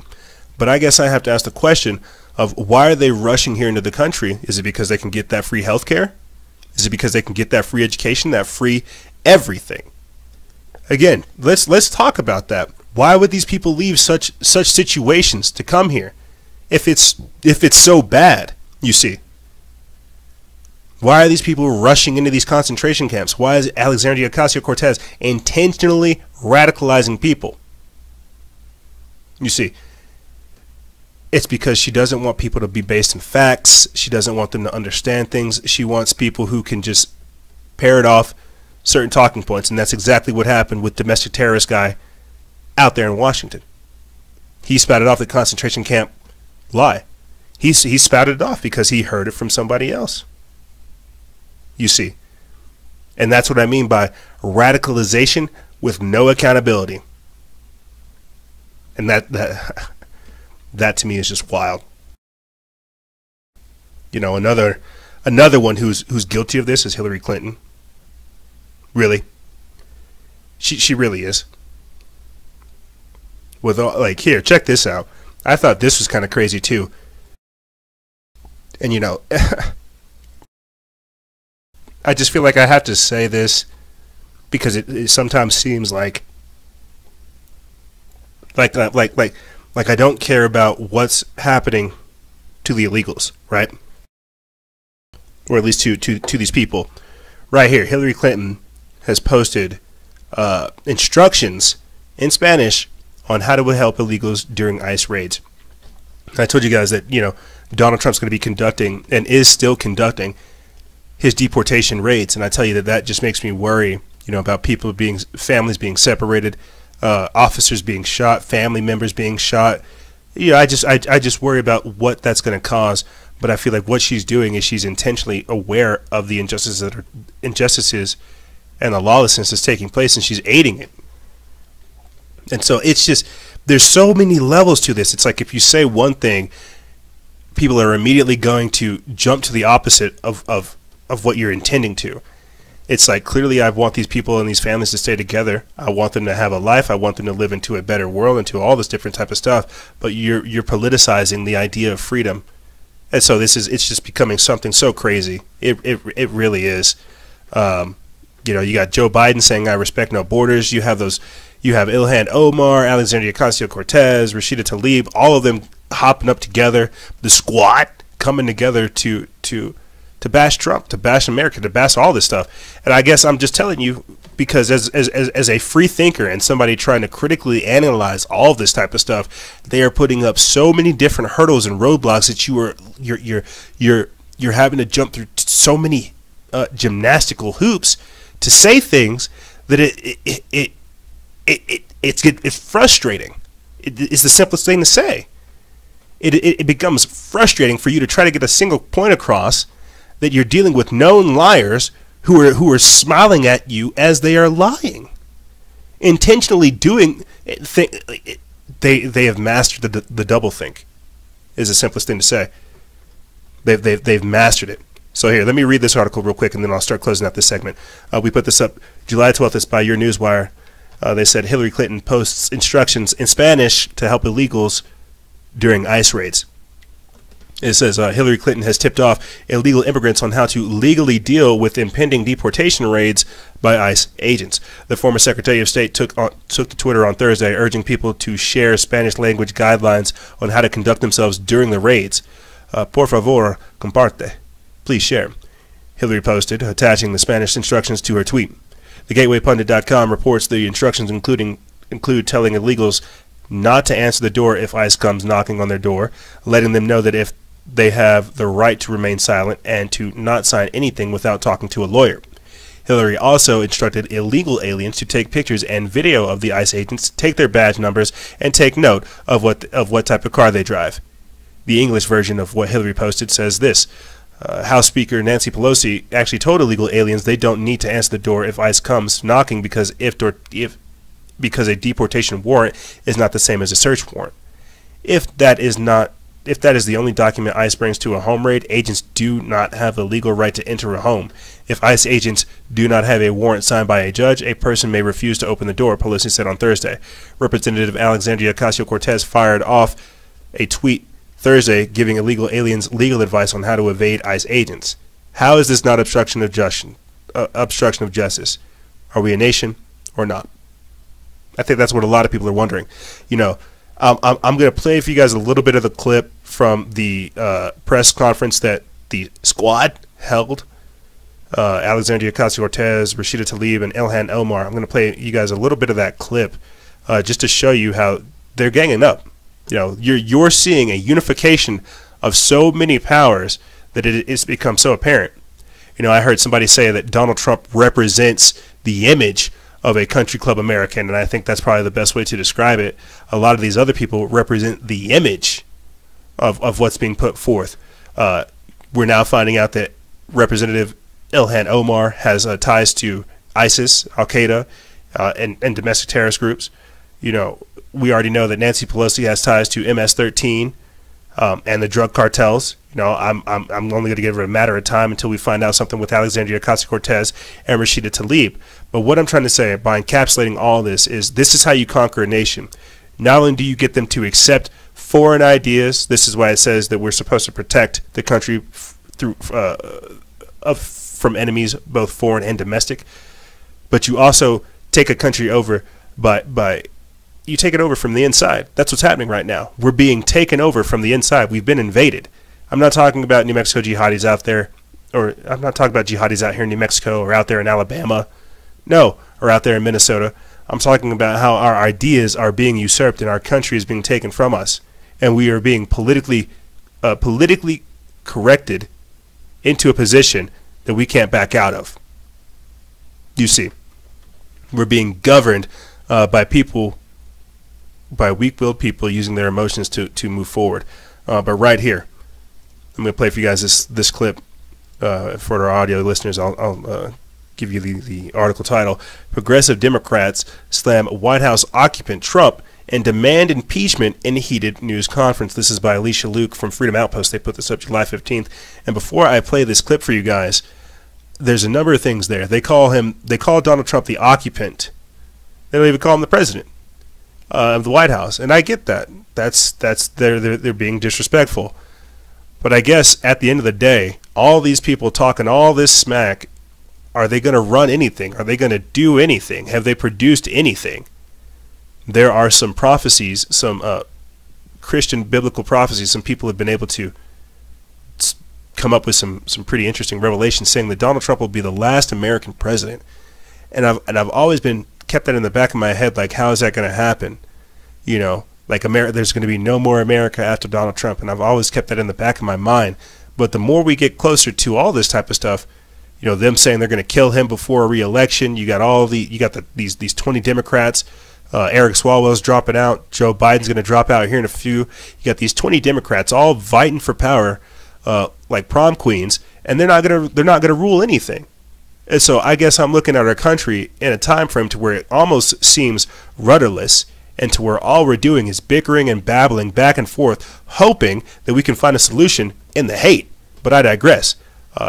Here is the Gang of Four, as they are now called, the Four Women of the Apocalypse, the Squad, talking about Donald Trump and more. More perfect union and to fight on their behalf. Now, when people say, if you say a negative thing about the policies in this country, you hate this country, to me, it sort of speaks to the hypocrisy, and Alex and I were talking about this. When this president ran, and until today, he talked about everything that was wrong in this country and how he was going to make it great. And so for him to condemn us and to say we are un-American for wanting to work hard to make this country be the country we all deserve to live in, it's complete hypocrisy. Mm-hmm, absolutely. And I don't think it would have changed anything because, first of all, he made statements that were blatantly untrue. So whether he was citing comments or not citing comments, if he didn't have what he wanted to say, he would make it up. This president operates in complete bad faith. He does not operate in more perfect union and to fight on their behalf. Now, when people say, oh God, yeah, no, I would definitely recommend you guys go check it out. It's like a 20-minute press conference. You know, they bash Trump the whole time, so if you're down for that, you can watch that. But if you want to hear them actually say anything of substance, you know, go ahead and try to look for it. You know, what I'm looking for, what I'm seeing these days is just we're not actually having real discussions about anything. It's becoming identity politics. You see, we're really, like, the Democrats are already doing it. They're already eating their own. You know, that's why Alexandria Ocasio-Cortez is getting mad at Nancy Pelosi, and Bernie Sanders is just having to appease everybody. You see them already eating their own, but we're really hitting that point to where we're becoming rudderless. So if you want to try to talk about how to conquer a nation, all you have to do is get us to destroy ourselves. You see, people always worry about in the social media conscious community about agents and trolls and stuff like that coming in there to mess up stuff. You don't have to worry about that because we're so paranoid. We will do all the work for them, and that's what's happening right now. When you have an entire generation of a second generation that has been spoiled beyond belief, that is literally crapping on the very place and foundation that is given in everything. Well, again, you tell me where this is going to lead. I'm having to tongue-in-cheek joke about the days we're in, that men don't want to be men, women don't want to be women, nobody wants to work, and how this is the collapse of society. Oh, but Orange Man bad, you know, all these other people over here good. You see, what's happening right now, and I talked about this earlier this week, this is the controlled collapse of a society. You see, we can't live in this bubble, this debt economy, this credit-based debt economy that we're living in. We can't live in this forever. We're undergoing a gradual degradation of society. It's all planned. It's a controlled collapse. That's why they want to get you used to being poor, get you used to having poverty, get you used to not wanting to be rich. And this all plays a part in what we're going to be talking about in this next segment too. Gosh, this episode went on for a lot. We're going to be talking about this a lot more in the next segment too. Going forward green. What happens when everybody has been lowered down to this third world status? What happens when there is no first worlds?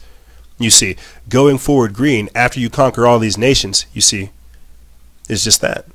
This will be the creation of that one world government, that one world religion.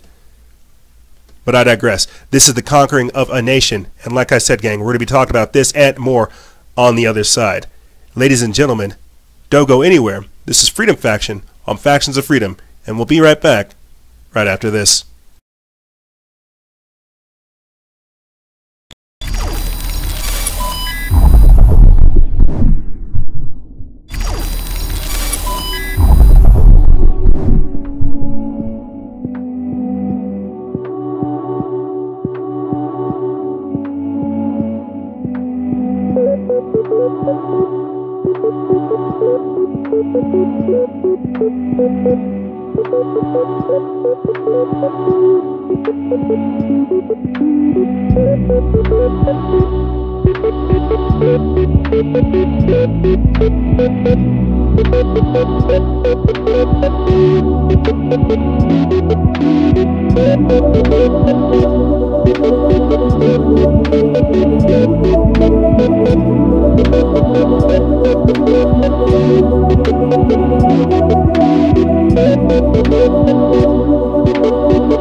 And we are back.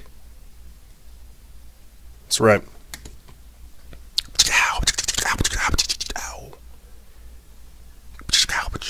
Bang bang.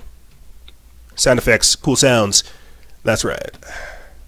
You know, I hope you guys have downloaded the show notes, because I'm trying to do my best, not only in mixing up the content, but how we deliver stuff, how we put it together, and just everything, man. Like, wow, it's called improving. It's called growth. You know, it's what we do. I hope you guys are ready for Fellowship and Freedom this Sunday. We're going to be doing it every Sunday from here on out. And I'm going to be coming up with cool little shows to keep people entertained along the way. We have so many different things going on, and there's so much happening that I'm having to dedicate certain shows for certain things. I'm coming up with shows in advance. I'm scheduling guests. Like, it's crazy. Boom. And it's all thanks to you guys' support, your continued effort, and just everything that's going on. You know, I'm learning that there is a need not only for this type of information, but this type of perspective that comes from continually digesting this information as well. When I tell you guys that people don't care and that they don't know how to care, that is the closest to the truth I can be. When I tell you that they are messing with your memory, that they don't want you to know things, that they don't want you to care, I'm trying to be as brutally honest as possible and compassionate when telling you these things.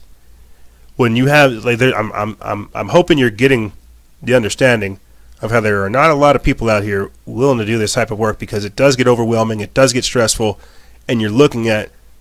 You're looking at the abyss. So don't be surprised if the abyss looks back at you and you develop other things that other people don't. So with that being said, thank you for tuning into this segment. Going forward, green. We're going to be talking about what I would consider green capitalism. And I've been talking about this for a number of seasons, possibly the past 2 or 3, about how they're trying to sell you free energy. You know, how they're trying to sell you solar energy, thermal energy, hydroelectric energy. They're trying to sell you what is already abundant and what is already here. You know, Elon Musk is basically commercializing and repurposing Nikola Tesla's research. You know, in the last segment, you know, I talked with you guys about how they're going to conquer a nation. We don't even know who they are. We just know that we're being conquered. Well, I'll tell you who's conquering us. It's the United Nations. They are quarterbacking all of this. You know, I was watching clips from Donald Trump's rally out there in North Carolina. I was trying to see how he was whipping people up. You know, and he made a very interesting comment about Alexandria Ocasio-Cortez's Green New Deal. He said, "That's a crazy deal. I wonder where that came from." And I'm glad he said that, and I'm saying it like this for a reason. Where did that come from? Where did the Green New Deal come from? This comes back to my research about the communist revolution that's taking place here in the country. I played for you guys a clip, which you can also find on our Instagram TV, of Alexandria Ocasio-Cortez's roots and her roots, and just so much stuff. She's created. You know, I'll put that, if you guys haven't caught that on too, she's created by like Hollywood. They use like an AI algorithm to pick her out of nowhere. I don't know if you guys have caught on to that, but let me see if I can pull that up for you as well in our Instagram story while that article is loading. But basically what it is Alexandria Ocasio-Cortez is a created politician. And while people inherently already understand these types of things, it's good to reiterate it. So if you guys go to our page and then you go to our Instagram TV, right there you will see the second video is Globalists Have Created Alexandria Ocasio-Cortez. It's like a 5-minute long video. I'll put that link in the description bar below. It's got 43,000 views as we speak. But in that actual video, it features this individual, Saikat Chakrabarti. And oh man, this guy he's very interesting for one. But I guess what I'm really trying to say is he recently did an interview, and in that interview he talked about how the creation of the Green New Deal wasn't necessarily about it wasn't necessarily about climate change. It was a kind of how do you change the entire economy type of thing. You see, that's because it comes from the Communist Revolution. It comes from the Communist Manifesto. It's the idea of radically changing the entire way society is conducted.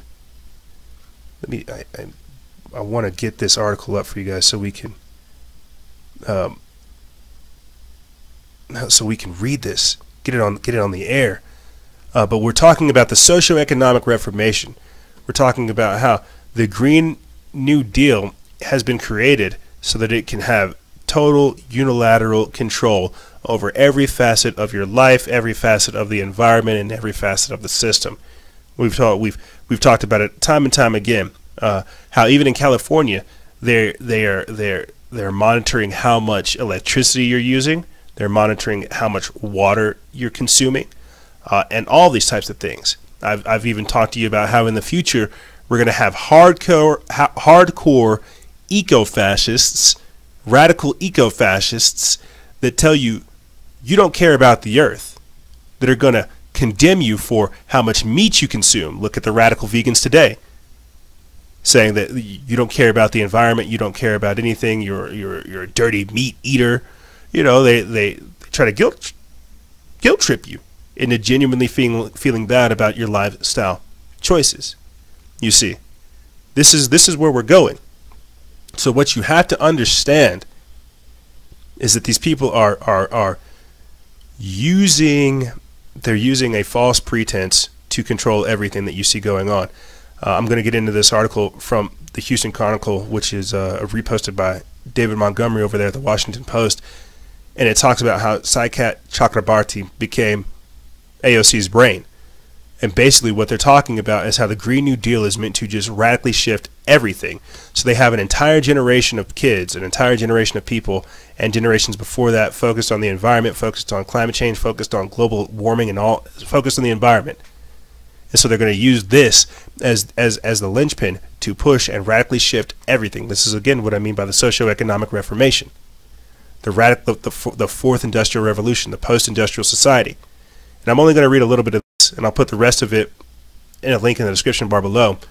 But right here, how Saikat Chakrabarti became AOC's chief of change, by Doug Begley, staff writer. And I'm only going to read a little bit of it so we can get into other stuff. But on a Wednesday morning in late May, emissaries of two of the strongest political voices on climate change convened at a coffee shop a few blocks from the U.S. Capitol. Saikat Chakrabarti, chief of staff to Representative Alexandria Ocasio-Cortez, Democrat from New York, was there to meet Sam Ricketts, climate director of Washington Governor Jay Inslee, Democrat who is running for president almost exclusively on a platform combating climate change.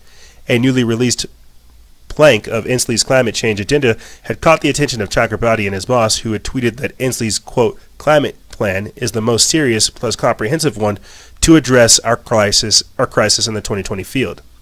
Pleased by the positive reception from demanding Green New Deal wing of the climate struggle, Ricketts had set up this meeting with Chakrabarti to establish a personal connection and share approaches to climate advocacy. Quote, congrats on the rollout, Chakrabarti told him as they sat down. That was pretty great. Quote, thank you again for the kudos you guys offered, said Ricketts. We wanted to see a pace setting for the field, and I think we're there now. I want to ask you for your input, in addition to hearing what you guys are working on. Chakrabarti had an unexpected disclosure. Quote, the interesting thing about the Green New Deal, he said, quote, is that it wasn't originally a climate change thing at all. Ricketts greeted this startling notion with an attentive poker face. He's like, do you guys think of it as a climate thing? Chakrabarti continued, because we really think of it as a how do you change the entire economy type of thing. Now, I'm going to leave that right there. Never mind, I'm going to read a little bit more. Yeah, Ricketts said. Then he said, quote, no. Then he said, I think it's dual. It is both rising to the challenge that is existential around climate, and it is building an economy that contains more prosperity, more sustainability in that prosperity, and more broadly shared prosperity, equitability, and justice throughout. So I'll put that link in the description bar below.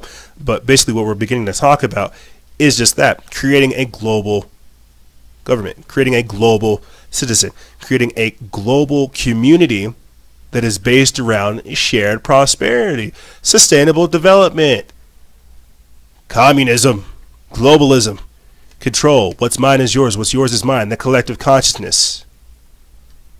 Here, let me play for you guys this clip of this idea that is taking place and that will take place across the country. It's this idea of where everybody lives together, to where there's no such thing as privacy, to where we're all in this one big happy community. PodShare is affordable shared housing that we build across Los Angeles, and here in San Francisco is our first site. The idea, it's membership-based housing, so if you book a pod, you can stay across the whole network of locations.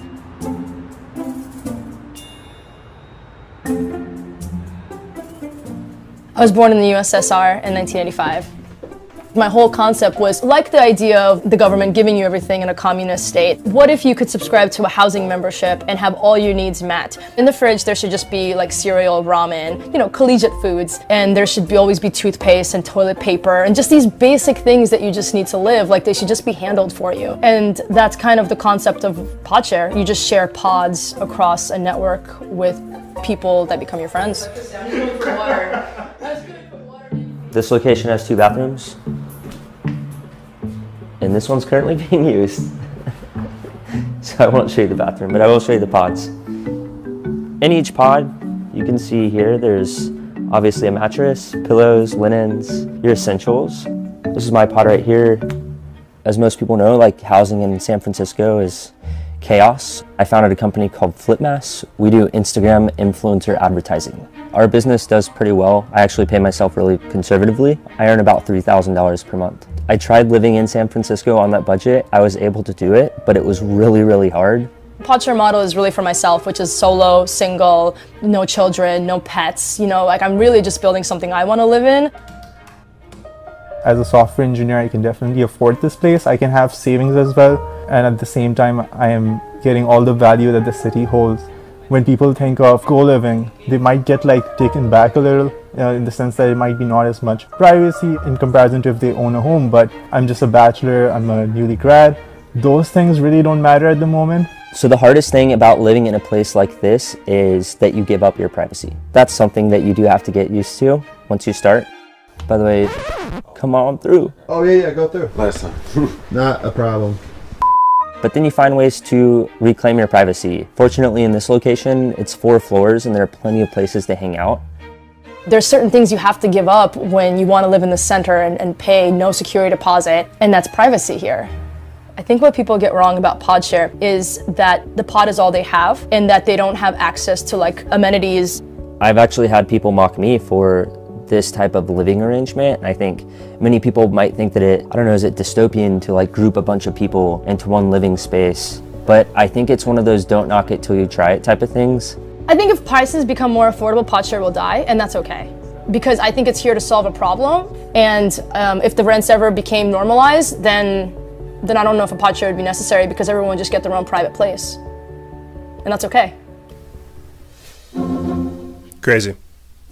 So we are going to play for you guys next a clip last week that we played talking about France's eco-tax, and the reason I want to play that on the heels of talking about PodShare and what that does for climate change and all that. I hope I'm painting for you a future of what's going on, sustainable development, eco-tax, the environment, carbon taxes, greenhouse gas emissions, your footprint, all this stuff is going to become very, very important. You see, this is what I mean by going forward green. Because once they collapse countries, once they collapse nations, and once they collapse everything, what people will have after all of that is literally the clothes on their back and whatever is still up there. That's why they want to turn us into permanent renters. That's why they've created this app, Turo, where you can rent people's cars. I wanted to do a breakdown of this so I could discuss it more effectively in the future for you guys. But there's a movie out there on Amazon Prime, classic little 90s movie called Tempting Fate. And these guys, they if people watched ER, that show ER, a lot of the actors from there are in it, but these guys, they travel into a alternate /parallel universe, a mirror universe, as we discussed last week. And in this mirror universe, it was just a fast forward of our current universe. Everybody shared cars, right? You just got in the car, pushed a button, and it automatically went someplace. I say that to explain that that's what they paint for the future, with Uber, ride shares, pod life, all this stuff. Turn us into permanent renters so they can give us free money so we can use this system, you see. But right here, let me play for you guys the video of where this news reporter is talking about France's eco-tax and how certain activities that are taking place today will create a tax. But let's take a listen. Now, France has a new eco-tax that's going to be added to airfares from next year. And unsurprisingly, it's been getting a lot of you talking on social media. Let's head over to Alex to find out how much French people are going to end up paying on their flights. Well, Belle, where does this come from? This eco-tax comes from the second meeting of what is being called the Eco Council, the Eco Defence Council of France. There's Emmanuel Macron, the president there, chairing it. A proposal that's grabbed all the attention in the headlines is this idea of an eco-tax. Where will it be applied? On plane tickets. So how exactly is this going to work? These changes proposed from 2020. Well, the charges they are going to be applied to flights leaving France. These are flights departing from France. Within the the EU area, that will be an additional charge of 1.5 euros to your plane ticket if you're flying from France on an economy ticket. If, however, you're going for business or fancied a bit more of an expensive seat, that tax would rise to 9 euros. There's a charge added on top of your fare if you're leaving from France. What if you want to go further away? You don't want to do short haul, you're going long haul. Well, have a look at this. If you're flying elsewhere in the world, the charges would rise on economy to 3 euros, but up to 18 euros if you were flying business class. Now, this obviously getting a lot of people talking. It's fair to say some people, some climate activists saying not enough. The charges should be more. But what is interesting, we've just had a very a reaction from Air France just a couple of moments ago. They're saying it'll penalise the company and airfares more generally at a time when particularly French airlines might be looking to shore themselves up to protect themselves in the future. And indeed, on that note, you've got aviation journalists like Xavier here saying, has any real analysis been done into this? Has there been a strategic plan, or is this an eye-grabbing tax? Despite that, though, there are other people like Andrew saying it needs to be hiked. It should be more expensive. This effectively is too cheap. Now, where does social media come into all this? Well, let's not forget, it was on social media, the climate marches, the climate movement across Europe was coordinated. Aviation and potential charges to be added to it are really big talking points. So France now making a big move. It's been met with, I suppose you could say, with criticism from Air France and other aviation consultants, but some climate activists too, saying France hasn't gone far enough. The changes proposed to come into effect from 2020, they say, will raise over 180 million euros for the French tax man. Thank you, Air France. Oh, Air France. So there you go. Taxing human activities so that they can protect the environment, and climate activists saying that there is not enough taxes being done, that more taxes need to be erected, that more activities need to be regulated. The whole climate change agenda is just the same as the transhuman agenda, to condemn humanity and say that through science and through taxes and politics that we can make you better. Now, the next clip I'm going to play for you guys is of the Army Corps admitting to dumping toxic waters into Florida without telling the public. And we're talking about this because you have to understand the problem, reaction, solution of the people that are in control. They have to, and as I've said before, and I will continue to say, they have to intentionally cause a problem so that they can come through and offer solutions. And this, to me, is just mind-blowing. Like, what was the Dakota Access Pipeline about? You know, why are people still fighting for clean water in Flint? You got the Army over here just dumping toxic water into public drinking water, thinking that that's okay. And so people wonder why there's autism rates increasing, why there's mental deficiencies increasing, why there's brain disorders, why there's health issues. Oh, but don't worry, we can't seem to find the cause. From the great state of Florida for 5 minutes. Thank you, Chairwoman. General Spellman, 9 of the last 11 years In the name of flood control, water has been discharged out of Lake Okeechobee to Florida's east and west coast. This isn't new news to anybody. My question is simple, pointed, but important. Has the Army Corps of Engineers transferred toxic water from Lake Okeechobee to the east through the C-44 reservoir into the St. Lucie estuary and the Indian River Lagoon, and to the west through the Caloosahatchee River? Yes, sir. We have conveyed water out the system that has contained cyanobacteria and harmful algae blooms. Yes, sir. And the Corps considers that toxic? Yes, sir. Oh, yes, Thank sir. you. I appreciate that acknowledgement. It's important so that we can move forward as we try to accurately weigh the risks and assess what's going on as we try to manage both flood control for those to the south of the Herbert Hoover Dike and human health and human safety impacts to those to the east and west of Florida's Lake Okeechobee as we're going summer after summer trying to work through these long-term infrastructure projects that you have been working on and your predecessors have been working on. So I appreciate that acknowledgement. Yeah, me too. I'm pretty sure the people in Florida that heard this, or at least watch this, I'm pretty sure they appreciate that as well. That's why we need to get some better quality water filters for our store to promote these types of things. It's becoming increasingly apparent that not only is our environment underneath the salt by deliberate means, but the secondary effects of all the bioaccumulation of chemicals in our body will have detrimental long-term effects. This is eugenics, this is epigenetics, it's population control. And our environment, like, again, nobody ever asks why the environment is becoming so toxic, why people are developing these types of diseases, why, like California, why some of these diseases from like the 1800s are surfacing. They don't ever talk about why the environment's becoming more and more toxic. They just want you to get your vaccines. You see, we don't ever have discussions about what's in the water, what's in the air, what's in the ground. No, you just need to take your drugs, take your pills, and take things like this as well. I just want to get this on record just so we can talk about it right here. At least 2% of the U.S. public water systems are just like Flint's. Americans just don't hear about them. You can find this article over there at the Natural Blaze.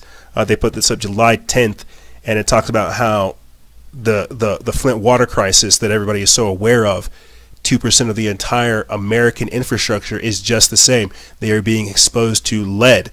So we're not talking about atrazine, chemicals that do gender bending. We're talking about lead that creates lesions on the skin. It creates mental deficiencies, like cognitive impairment, you name it.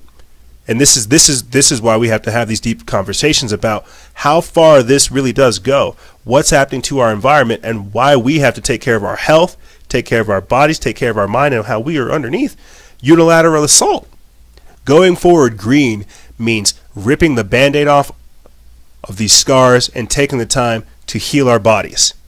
You see, they are destroying the environment, and to just give a little tip to what we were talking about in the previous segment, they're going to use this, the restoration of society and the environment, as the next push. It is illegal. It is immigration and climate change. These are the huge proponents of the New World Order agenda that we are seeing unfold before us today.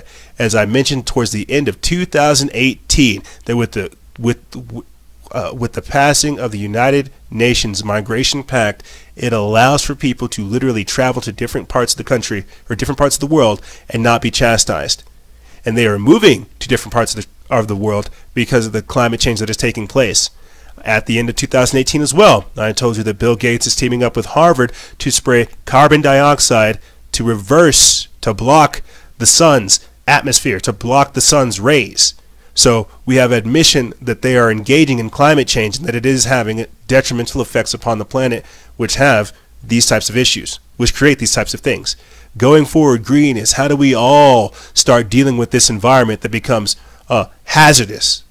This is why you have Alexandria Ocasio-Cortez meeting with Greta Thunberg talking about how can we save your future? You see, it's a whole death cult. It really is. It's anti-human. It's pro-earth. It's Gaia worship. It's worshiping creation, not the creator. You see, like there's so many things to look at. That's what I'm trying to tell you. We are switching to a whole different paradigm. But I'm going to play for you guys another clip of a school that is taking care of the environment. It's opening up in New Zealand in 2020, and this is where it's going here in the future. We're always sharing those cute memes of kids gardening and saying, should this be taught in schools? Well, guess what? Out there in New Zealand, they're actually doing it. So here, let's take a listen and get this clip up for you guys. This is New Zealand starting their own environmentally safe and environmentally conscious sharing school.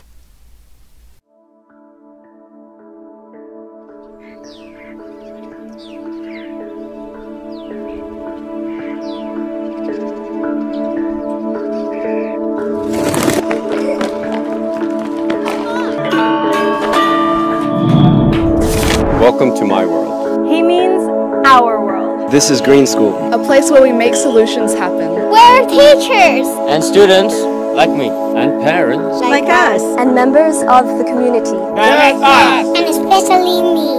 We come together to make a difference in the world every day. By living sustainably. We learn how to solve problems. We turn used cooking oil into fuel. We grow our own food. We experiment. We innovate. We're building a model for the future. Join us. We stand together. And support you. To become more green. We are entrepreneurs. Because we want to make the world a better place. To be a model for the future now. Through education, we engage with the local community. We invite people from all around the world to connect with us. And join forces. We can make a difference. Education is our ally. The future of our planet is now. We are the future.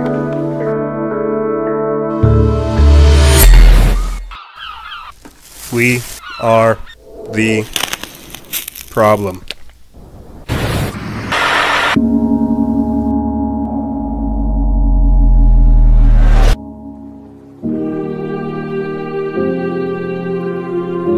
But we are also the solution.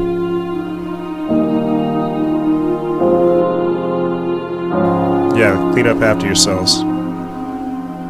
So due to time, I'm not gonna play the full video clip for you guys. I just wanted to get it out there so you guys could see it. If you're interested about more, definitely go take the time. You can find it over there at Truth Theory. They put this up. When did they put this up? They put this up July 12th. It's called, and the article title is "A School Based on Sharing and Caring for the Environment to Open in New Zealand in 2020." You guys can find that over there at Truth Theory. If anything, I'll put that link in the description bar below, so you can go look at it. But basically, that's it. That's the future. You know, where everybody's living together. Where it sounds crazy, but I'm telling you, this is the future. This truly is the future. You know, I wanted to play for you guys a clip of this Dutch company revealing an electric car that charges itself with sunlight, but you can also find that on the page. And to close stuff out by saying this, you know, we have this whole Storm Area 51 thing that's supposed to happen right now. The whole phenomenon that's happening with the normalization of UFOs and so much more. I'll have to talk about that in a subsequent transmission. But really think about this. Clean up after yourself. You know, we're literally talking about the ending of an entire age. You know, down with the patriarchy is what the communists say. I'm telling you, we're moving to a completely different age, where we are focused on the earth, and we're also focused on what we think of as space and the interdimensional aspect to all these different types of things. People want to storm Area 51. They're going to see E.T. locked up in a cage, or they're going to see like the Alien versus Predator, locked up in the cage. It's hilarious to me. It really is to see this kind of involvement happen. You know, how do you casually look at the fact that people aren't really going to do these things? These people aren't going to storm Area 51. They're trying to say that the Bermuda Triangle is going to be stormed right after them. They're not going to do these things. The same way that these people are downloading face apps to make themselves look 20 to 70 years older. This is it. This is what's happened. We've given up the fight for truth. We've given up the fight for freedom. We've given up the fight for privacy. Now, like with Elon Musk talking about AI, we're just negotiating what our surrender looks like. You see, what it looks like whenever we've reached a form of peak humanity. hearing those children and those people talk about this this new future that they're creating, how they're essentially creating like a renewable society, I just got this image of like a futuristic, high-tech, tribalistic style society, like a civilization that like lives in the jungle but has like airplanes and leaves that are solar panels, you know, and to me, I feel like that's the kind of conversations we need to be having, because the future's looking pretty bleak as is. We already have enough post-apocalyptic, the world is ending. We already have enough of that. We need to start having discussions about what that futuristic, hopeful future looks like for everybody involved, you see, because things are already crazy. We need to start talking about how we're going to get through this and what this all looks like. And I know I barely scratched the surface with a lot of these different types of things, but again, it's to try to give you guys that comprehensive understanding of where I'm coming from and where a lot of other people who are actively involved in this are coming from. As I keep trying to reiterate to you guys, to you ladies and gentlemen, there is a completely different age upon us, and it is going to require a completely different version of ourselves. We have to develop new skills, new abilities, new systems, and new modalities as we move forward into this crazy and chaotic future. However, ladies and gentlemen, that's all I really have for you. This is Augmenting Reality, Conquering a Nation, and Going Forward Green.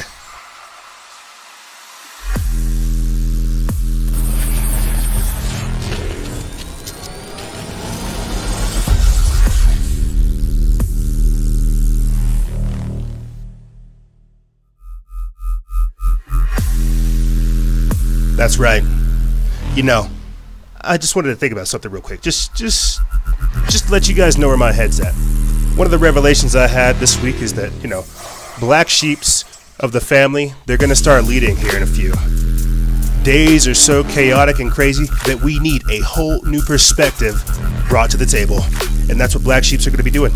The people that were ostracized, the ones that were out there, yeah, they're the ones that are going to be taking over. I'm always talking about the rolling out of the new guard, not in relation to the communist revolution, but in relation to the people who are taking over things now. It's our time to assume the role and to assume the mantle. It's crazy to think about, but that's how dire these days are. You know, I didn't talk about Jeffrey Epstein. I'll deal with him next week, as well as the Civil War ready mentality, you know, what's going on with that, and so much more. I just wanted to close out with letting people know that danger exposes people. You know, in the times that we're in, we have to understand that it's imperative that we become more human, that we have to discover our true selves, because we're dealing with mass microchipping, social engineering, mind control, groupthink, essentially the collective consciousness. The Borg are coming. They're telling you that that resistance is futile, because look at how many people were consumed by all this Russian collusion nonsense. Look at the foot soldiers that are out there on the streets carrying out nonsense that they don't understand, destroying their lives. This isn't a closing statement. This is just an observation of all the crazy things we see going on.